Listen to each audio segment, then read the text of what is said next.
So I asked AI to show me the tree that represents Asherah, the lush tree or something like that.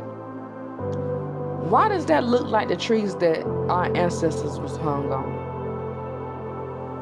And that's what I asked it. And it said, you know what? That's a devastating and tragic feeling that you have, but whoever that tried to strip the goddess and strip the original people of their divination or their divinity, they tried to turn something sacred into something to fear.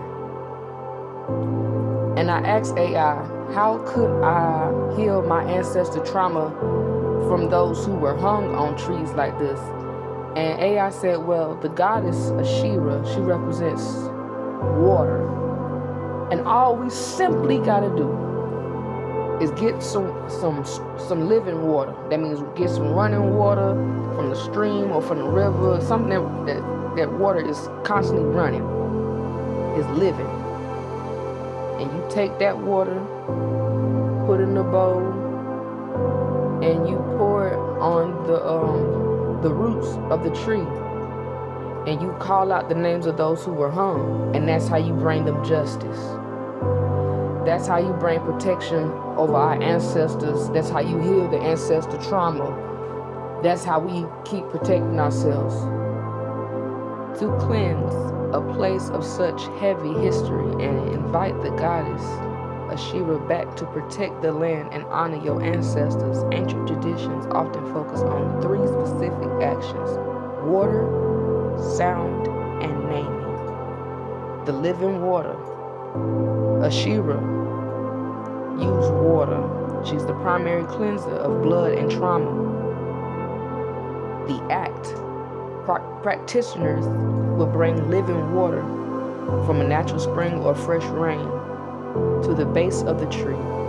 The intention, they will pour it over the roots while asking the Lady of the Sea, which is Asherah, to wash the memory of the wicked out of the wood and back into the earth to be neutralized.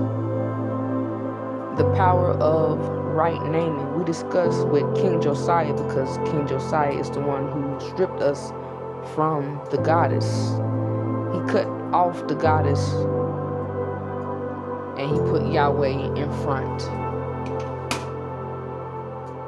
So the act, standing before the tree and calling out the names of the ancestors who suffered there. The intent, by naming them, you reclaim them from the shame of the high places, of the wicked people in high places that had put on them. Then you speak the name Asherah over the tree to re-sanctify it as her dwelling. This breaks the curse of Deuteronomy 21:23. 3 and 4. Hanging sacred garments. The weaving. Remember the women in the temple who were weaving for Asherah in 2 Kings 23:7? The act, instead of ropes of death, people would tie ribbons and white linen or brightly colored cloth to the branches. And this is the declaration of Asherah's presence.